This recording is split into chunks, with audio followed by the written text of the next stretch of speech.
Ladies and gentlemen, this is a documentary, Witness Underground, that's coming out soon. I get to talk to the producer and one of the film actors on this whole thing. They're both ex-Jehovah's Witnesses, and they're actually trying to get more people exposed to their upcoming documentary. Let me know what you guys think in the description of this video. Make sure you like it and share this out, because the cult, this high control cult like this, has caused a lot of damage. But the one thing they do in this video is they don't come down harsh on the Jehovah's Witnesses, but they show you a strange group within the group starting to break out and freedom arising within. Let me know what you guys think and join the Patreon, because this will be released early. Thanks.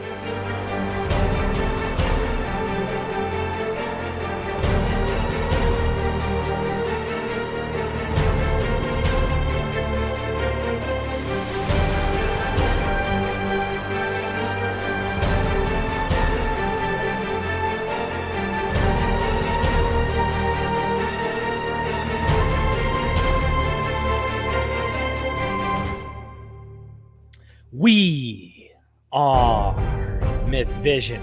Welcome back to Myth Vision Podcast. I'm your host, Derek Lambert. We're going to be talking to ex-Jehovah's Witnesses, actually. I think both of you guys are ex-Jehovah's Witnesses, if I'm not mistaken. That's correct. Yeah. Wow. And so there's a documentary currently. We're going to be discussing this upcoming documentary you guys are going to want to get and check out as soon as it's released, called Witness Underground. And both the gentlemen you see on the screen, Ryan Sutter and Scott Homan. Am I saying that correct?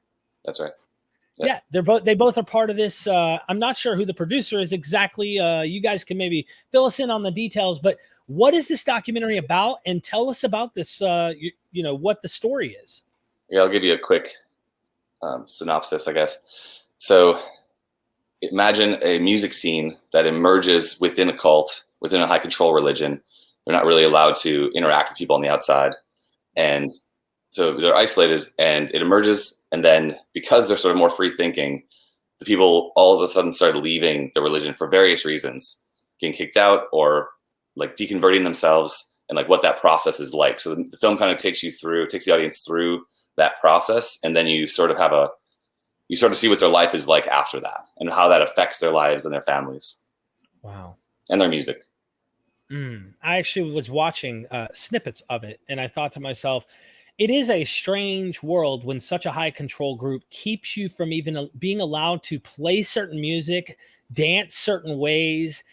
You're not even allowed to write your own type of praise and worship music. And, like that goes against God.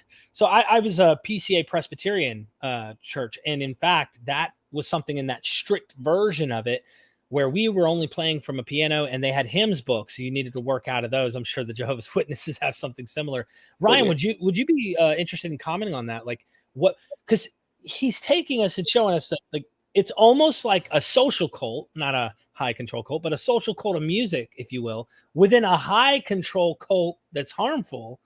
And now you guys are like, where do you fit in? Well, yeah, I mean, I kind of thought of it as like a community within a community, where the Witnesses are very much about the world is going to end anytime soon, right? So we're kind of expecting Armageddon to show up next Thursday and everybody's going to die. So with that in mind, it doesn't feel like a really awesome use of one's time to try to get involved in pursuing a career of any sort, let alone like a musical career, creative career. So Witnesses generally don't go to college because they're told not to go to that higher learning. And they also generally don't really pursue even normal professional lines of work.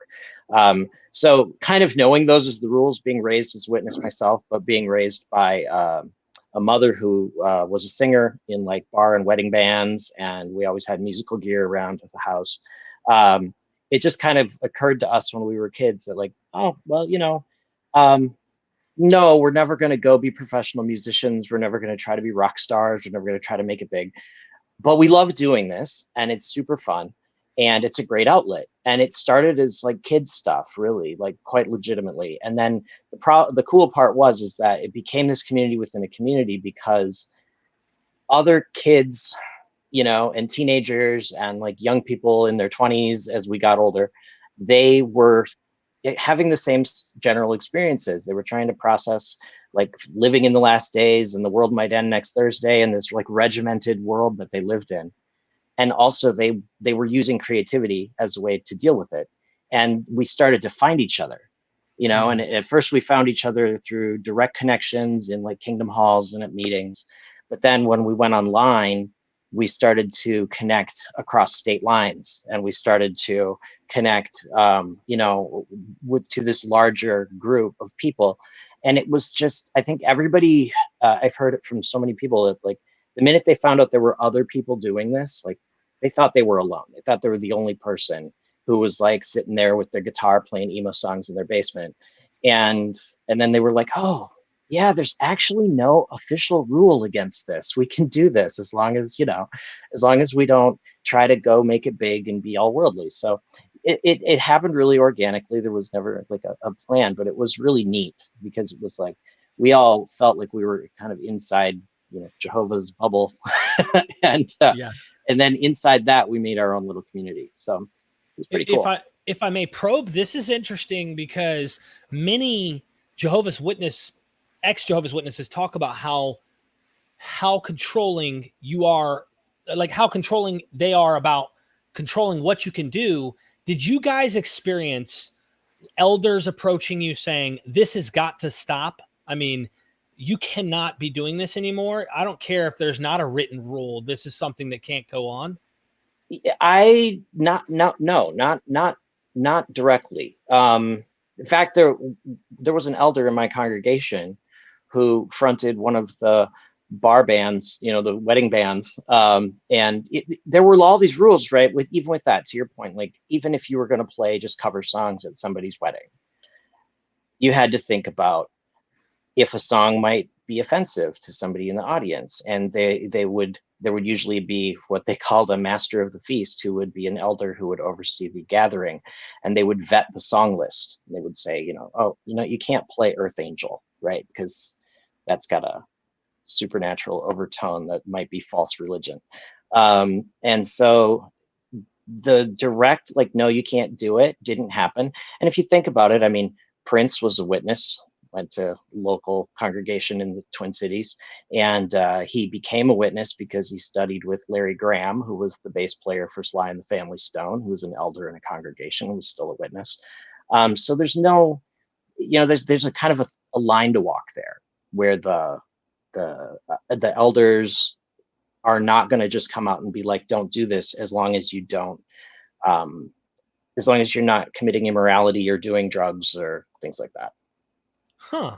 It makes me wonder, like, you mentioned, I think it was you, Ryan, mentioned there was it your wife? That Yeah. Do you want to tell us a little bit about this? I mean, spoilers. Yeah, I don't know. Should we reserve no, it's in the trailer. It's in the trailer. Yeah, no. Before we go into that story, and I think we can. That's fine. I just wanted to like establish who we all are. So like, I directed the film.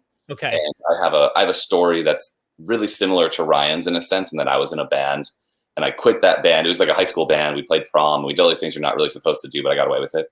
I made a witness band around my own music. But anyway, years later, I want to tell the story because Ryan's story and the whole community that Ryan helped build from scratch, his safe space he created for witnesses to do art and express themselves, was so much, in a way, much bigger, and it was a way to tell my story without having me be in the film. And so Ryan eventually didn't just like make music as a kid.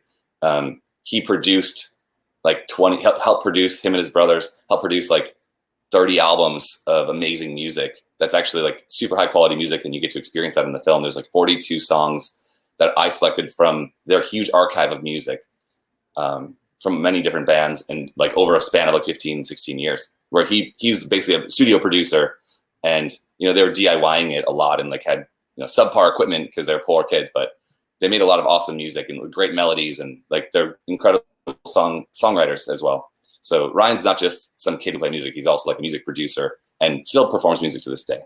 Wow! And I told the story with Ryan. Ryan's interview is like the core story, and there's another woman who hers is also pretty close to the center of the story, and they knew each other and they worked together on music their whole youthful life.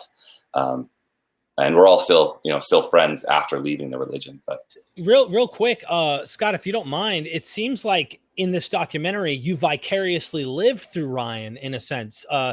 So much of your life lines up. It's like, I don't have to be a star in this show, but he, in a sense, is a reflection of my own story, which is why he is a major player in this documentary. It seems. That's wonderful. Right. So Ryan, if you would, don't give us too much, but make us, tell us Jerry Springer, just a smidge of Jerry Springer, and then I would like to follow up with another question, if you don't mind. Yeah, no, I don't mind. The Jerry Springer aspect is that when I had my big epiphany about sort of losing my religion, to quote REM, right? I wound up in a conversation with my wife at the time, and we literally, that was the last time we ever saw each other in person. She asked me to leave, and this is the shortest possible version of the story, but she asked me to leave, and when I came back, her parent, well, I didn't come back till the next day, and her parents had come from Chicago and picked her up and taken her away and took half the furniture out of my apartment. So we got divorced long distance and never saw her again.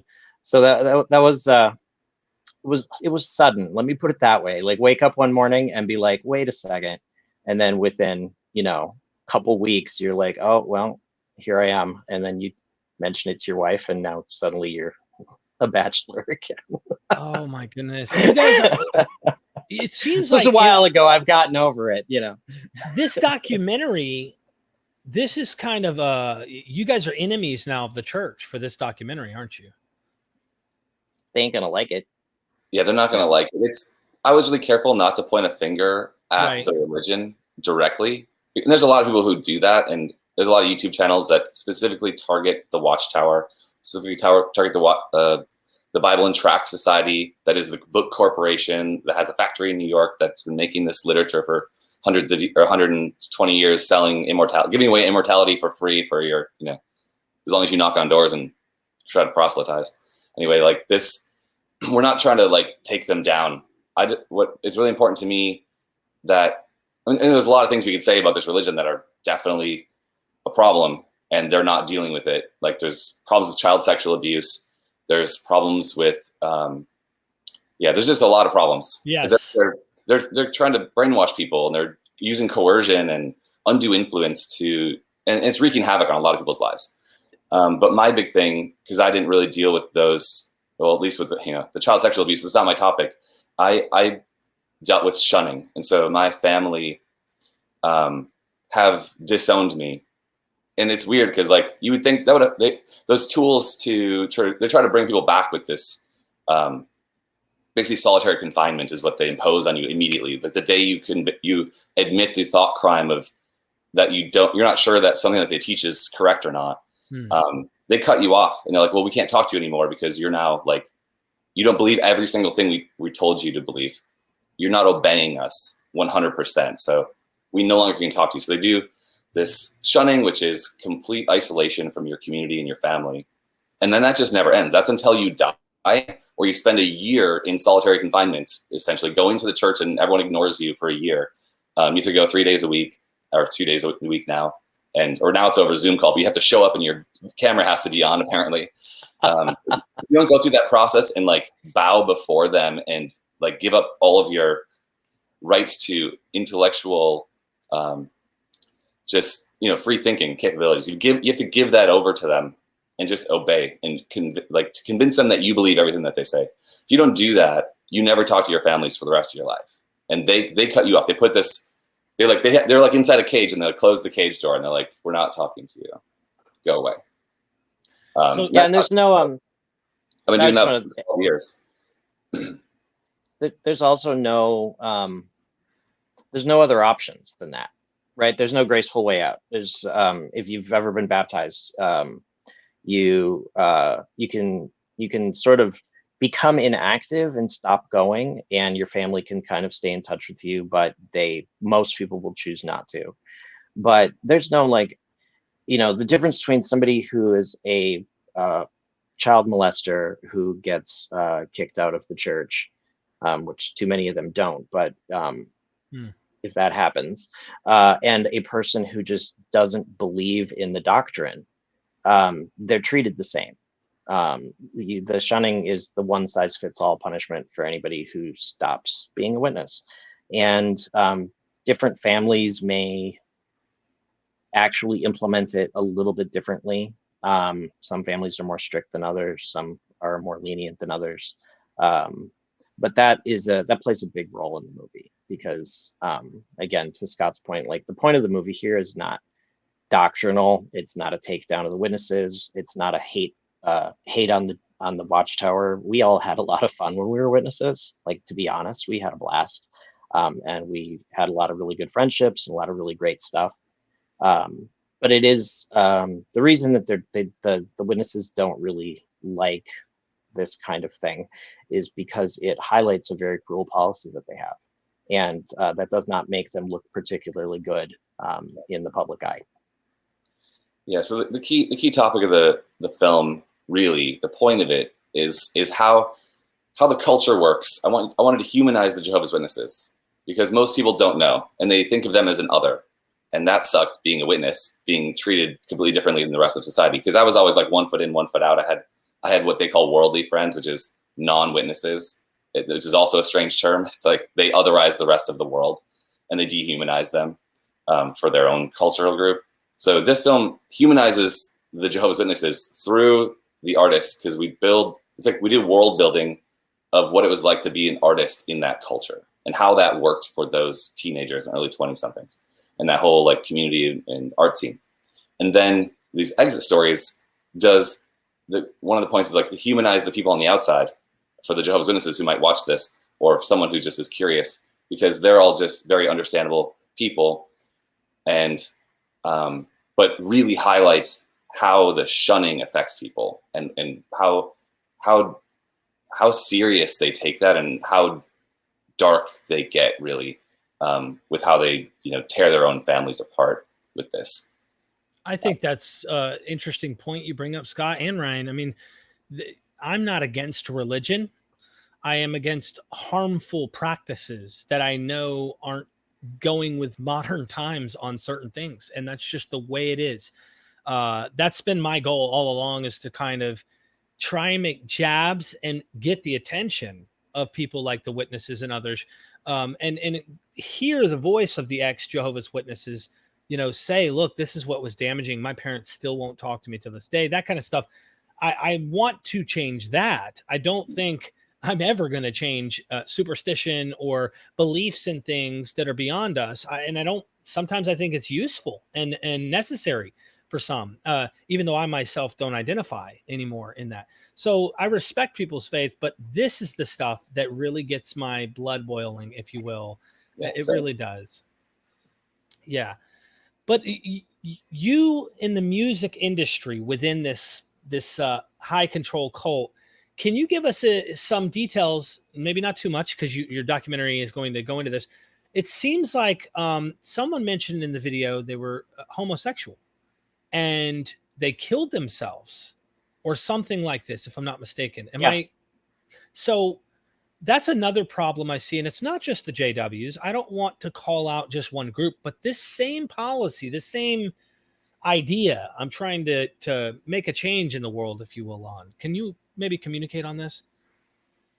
I'll tell a very brief anecdote. We were at a witness convention, and I was there with my brother, and he had just released a new CD. And we were sitting at a table with a friend of ours, and we were talking about Rhett's new record, and this other guy at the table with us was super excited, and he said, "I want to buy a copy. I want to buy a copy." And I said, "Well, of course, it's $7 or whatever." And so he wrote me a check, put it in my wallet.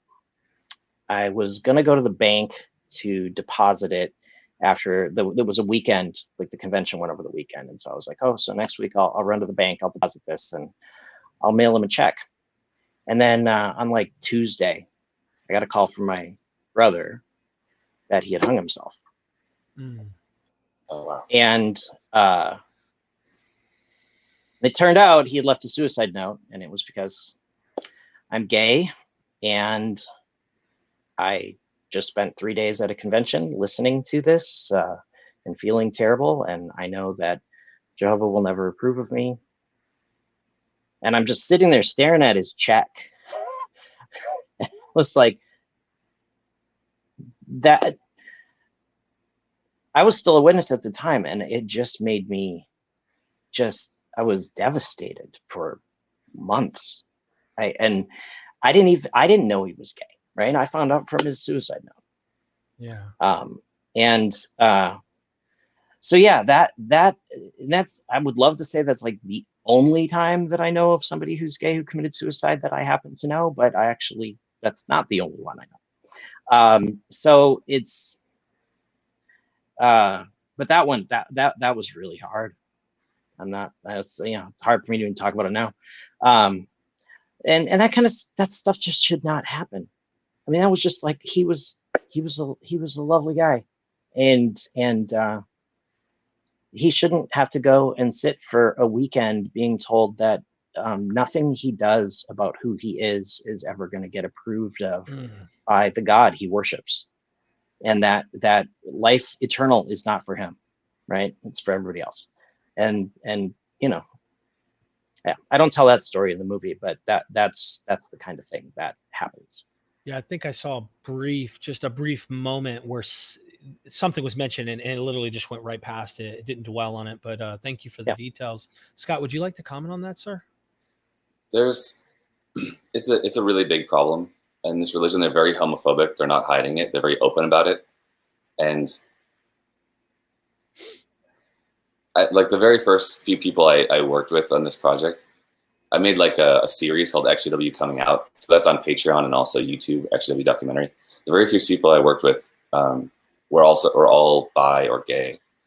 And that's part of the reason that inspired that project was, and this movie came out of this whole thing, even though our film doesn't really focus on the LGBT aspect of this. The very first prototypes of it did. And what they're like the lucky ones, because they had, I don't know, they felt like they had self-worth, which this religion doesn't teach them to have that. But when they realized that they were gay, or when they got sort of comfortable with that concept, they knew they had to get out of the religion when they came out gay. Because that there is no future in that religion for anyone gay. Wow. God is, I mean, okay, they will say, their teachings is that as long as you like forget about your attraction to the same sex or whatever the sexual orientation is, you have to like remove those, satanic desires or something like that. And they really want you to either stay celibate for the rest of your life, and in their case would be eternity, or have a heterosexual relationship, even if you're gay. There's a lot of homosexual or LGBTQ people that stay in the religion and get married to someone in a heterosexual relationship, and they're, keeping it quiet what they really desire. And it's, I mean, I feel for those people, because they're trapping themselves in this religion. And I can imagine, I can't even imagine like what they must be going through. And I think that all that from this culture, and then you hear homophobic things. Like I even had this one woman in my last congregation before I left the religion in my mid-20s. She said, God's going to lightning strike the gays, with even more, she like screamed it out. Like it was like so important to her that God would murder them and smoke them out with lightning.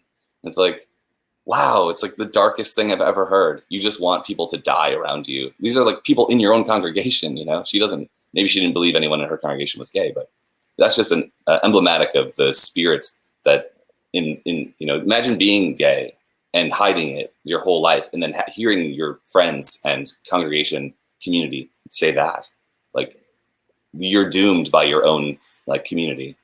Yeah, that's so no wonder that they have low self-worth and then feel there's no hope. is a religion that says that, like, promotes this idea that God loves you and like will bring the paradise for you. But he's apparently going to, if you do survive into their fictitious paradise, like change you into someone else that's not gay. They even talk about like he'll change your personality so you don't have to worry about these things in the future. Right. Yeah. That's your hope for this. Big hope. Wow. So this is the documentary for everybody who's watching. This is based on real life people who've had real experiences. So the question then becomes, because this is based on reality, what was your purpose in doing this? I mean, it's obviously you'd love to see policies change, but is the purpose of this to educate the world about these tiny group of people who try to do something new and different and unique in a high control group that people aren't aware of, and you just want the world to know this story so that maybe we could start changing some of this. Maybe the world could start going in a direction that prevents these type of things from happening. What is really the purpose? That's a good question, and it made me think of a few things. One of them is that generally people think of the Jehovah's Witnesses, they're like, oh, they're the people who knock on your doors, or they're the people who don't celebrate Christmas, or they're not allowed to have birthday parties. And those are all true. That's like the most surface level thing you could say. And that's how most people interact or understand this religion. And they think, oh, okay, they're just talking to me about the Bible or God, and they're generally harmless humans. But they're not harmless. And I would say like the average witness is a victim. Like you could say like, you know, we left this and we're being treated by our families in this not ideal way. And we are the victims. But like, I don't feel like a victim. I feel like I got away from something where I used to be a victim while I was in it. And I feel like my family's trapped in it. And they don't really understand how to get themselves out of it because there's so many barriers to exiting that like this community keeps you isolated. The other thing is like I was making these videos for XJW coming out, and I still have a whole like multiple hard drives, terabytes of content and wonderful interviews with wonderful people that I really am. I'm sharing it on the Patreon like privately, but what I was realizing is like nobody's really watching it, but the people who care about this stuff are also ex-Jehovah's Witnesses, and they love it when they watch it. They're like, wow, that's great. Do more.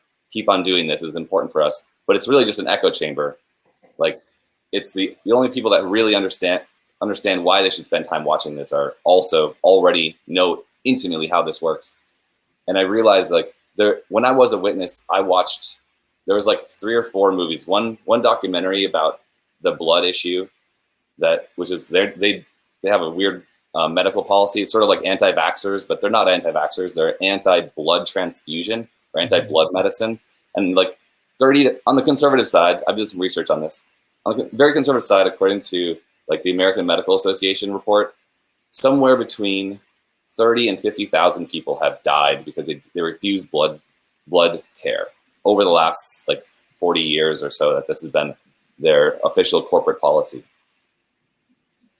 So there's a documentary about that. I watched that as a witness. There was a documentary called Te Verdener, or Truth Be Told is one. There's also another one, and Te Verdener is like, I can't remember exactly how it's translated. It's a Danish document or Danish narrative film that came out when I was a witness in like early 2000s. And I watched that, and that's really not like approved by the witnesses at all, but it's like about the witnesses. So I watched it and I thought it was very accurate as a witness. What I realized is like, I and many other witnesses watched the movies that came out about our religion, even if we did it in secret. And I knew that if I'm making short videos and witnesses are scared of that, they're not really allowed to watch. They're not really even allowed to read certain things on Wikipedia. They're like self-controlling or auto-policing, themselves on what media they consume and what they read. But witnesses will watch a movie on this religion. But I wanted to make sure that what's in the movie is like super accurate and very honest and like humanizing, to the point that if a witness did watch it, it would make them think differently maybe about the disfellowshipping policy or the shunning policy.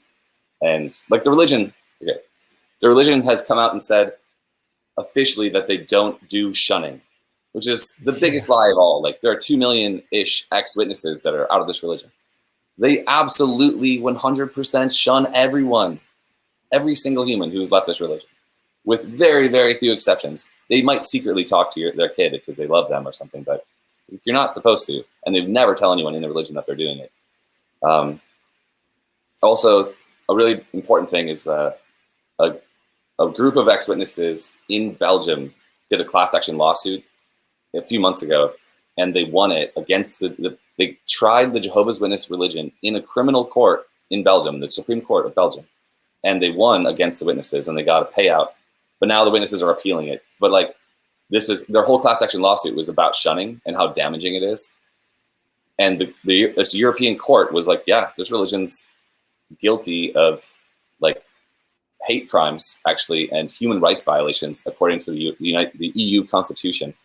So like, there's movement here, and like, this is a very serious thing, and it's really, really bad, not just for like us as ex-witnesses or witnesses and how they have to like break their own families up, but like for society in general. Human rights laws are important for all of society, and hate crimes are a problem for all of society. And Jehovah's Witnesses are like actively doing hateful things to the community at large, like the global world. Like, they're here in your neighborhood, and they are using this tool that's super damaging. Like, it's the worst thing we do to our worst criminals in our prisons is like put people in solitary confinement. It's causes mental health problems for like the rest of your life. Yeah, So, that makes a lot of sense. I actually felt when I watched the documentary that it was like, it was. I mean, I'm not sensitive to this content, so, but it felt like I could imagine Jehovah's Witnesses actually watching this and not being overly offended. They might even agree with content because you are being accurate and saying, yeah, no, you're going to go to hell, or yeah, the end is coming soon. Yeah, she should have left you, Ryan. You know what I mean? Like, these type of things in their head. It's just mind boggling. And I hope that it not only brings in, because it is a echo chamber, XJWs really get deeply involved in XJW material. But I hope that the world at large takes a look at this and realizes this too, because you're taking kind of a mix of secular musicians in a way that are inside of a high control cult, and guys like Ryan are going through it and saying, I no longer believe in this, but I want to stay connected. I love our relationships. I love this, but I just can't believe this stuff anymore. And next thing you know, you're the enemy. And just for your thoughts, it's wild. So Ryan, would you like to comment on anything that Scott said? Yeah, I would say I had maybe a simpler motivation for doing this. My participation in this, right, involved Scott reaching out to me. He's like, basically, he already knew who I was because of my role in the past, but I didn't know him. And we'd never met before. Yeah, we had never met. It was kind of cool. He was sort of a friend of a friend, and he had been at shows that my band and other bands have played at, things like that. But he reached out to me and he let me know about the kind of thing he was doing, and I sort of gave him my 12-page write-up of the story of what happened, and he's like, "Yeah, I need to interview you." So I thought about it, and I was like, "Well, why do I want to do this? You know, this could go badly." Nobody in my family is going to really. They're probably going to not watch it, and they are probably going to judge it without having watched it, and they're going to assume that its content is what it is. But I felt that everything that happened in the documentary, everything the documentary covers, was, even the painful stuff, was of very high value to me and a very high value to a number of people, and it was worth preserving for posterity, right? Like, I wanted the creative work we did, I wanted it to be celebrated. I told Scott that was important to me, that I didn't want a, Jehovah's Witnesses bad movie. I wanted a movie that was talking about how even in a controlled environment like that creativity can flourish, and that people can still like do cool stuff. And I think that gives hope to younger people, maybe, who are raised in this in the future, to be willing to do more. whether or not they even stay within the religion. It's for them to think more for themselves, exercise more freedom of expression, feel like that they don't. It's not all one or all the other. That they can find a path that works for them. And I feel like I was fortunate enough to live through something that was really special to hundreds, maybe thousands of people at the Right. time, and that it would be a real shame if that just drifted off into history and lived as a archive of media in my basement.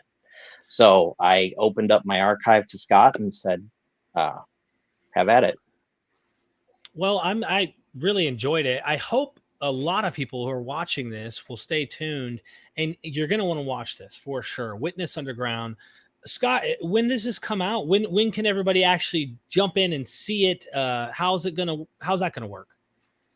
So I'm a first-time filmmaker. This isn't my first project. It was my first feature-length project, and the first project I'm trying to take somewhere more like into the real world, like get it on a streaming platform. That's my big goal. I care more about wide viewership than anything else. I really think this message is, and what the message of the film is really important, and it's also really fun to watch because you get to experience this music culture that I had a lot of fun being a part of, and the music, like I said, there's 42 songs in the soundtrack. There's like 30 albums of music, and a lot of it you can just download and listen to already. Like we have a band, he's got a Bandcamp, he's got a couple websites that show the archive. You can go listen to this music now. On what's the website, Ryan? ngpvault.bandcamp.com. Oh, actually, you can go to nucleargopher.org too. There's a lot of stuff there. It's just free streaming. It's all I'll Creative put it in the Commons. You can do whatever you want with it. Yeah, It's all old music we released a long time ago. We're not trying to monetize it. We just kind of like it to be out there, and it's been out there for a long time. So go listen to the music, because like if you don't experience it, you're kind of missing out. There's some really awesome music on there, and I'm running the film. I'm learning how to run it through the film festival circuit, and that's kind of one of the paths to getting distribution. And it takes like an extra year. So like I finished the film earlier this year, and the big motivation was to get it to stream at a film festival. So like right now we're at New York City Independent Film Festival. Ryan and I are both in the same building in different rooms right now to have this conversation, but we're here for a week to promote the film, and we get to screen it live once on Friday night. It's like a premiere screening at the festival, which is awesome. Like the festival appreciated. They have 220 films they're screening, but also gets the Friday night 8:30 p.m. slot, which is great. Wow. We have some podcasters coming in, and another filmmaker who made a similar movie called Truth Be Told, which you can also go watch now on that website. The theater's just off Times Square, so if any of your viewers are free Friday night and want to see this movie, they actually can. It can that's their only option to see it right now. I think this isn't going to air in time, unfortunately, but we'll another couple of festivals will pick it up. So it's basically we have festivals it's out for selection, and like we pay them a fee, and they might select it, they might not. Most of them reject it, but like we get a few wins here and there. We got a big one that's coming up in November. I can't tell you any more details than that until they announce it properly. But so probably early next year we'll have a distribution deal, or I might do there's a distributor's rep, which I've just learned how this is all working. But I'm going to hire them to farm it out to all the big documentary places that will pick it up and do streaming distribution under their banner, under their company. So it's a long process, and there's a lot to this behind the scenes, how you get a film from shooting, editing, to festivals, to distribution, to finally people can push the button and play it. Yeah. As part of their Netflix subscription or whatever the thing is. So next year, but stay tuned to follow us on Instagram. It's WU the film, Woo the Film, Witness Underground, at Instagram, Twitter, and Facebook, and we have a website, witnessunderground.com. You can watch the trailer there and read more about this film, but also the other project, XJW, coming out, which we have the Patreon for. So XJW DOC is the Patreon for XJW documentary, YouTube channel XJW documentary. Anyway, yeah, like it's a whole thing. It's a whole complicated process, but next year you can watch it. Absolutely. Ladies and gentlemen, go down in the description. All the handles are there. You guys can go check them out, follow them. Especially if you're an ex-Jehovah's Witness, you might be interested in checking out this material and his other material on his Patreon as well. Help join. I'm sure it's not a lot. simple to go and yeah, go join, help support them, and stay in contact with them, because I'm sure if you're already doing one film, you might end up doing more documentaries in the future. So. And yeah. So thank you so much, gentlemen. I hope to, get this out there, get more people aware of it. Let's do this again someday, especially once it's out. I think we could do another follow-up and discuss this. So sounds great, Derek. Thanks for having us. Thanks, Derek. It was a pleasure. Thank you much. Nice to meet you. Absolutely, and nice to meet you. And ladies and gentlemen, if you don't know already, we are Myth Vision.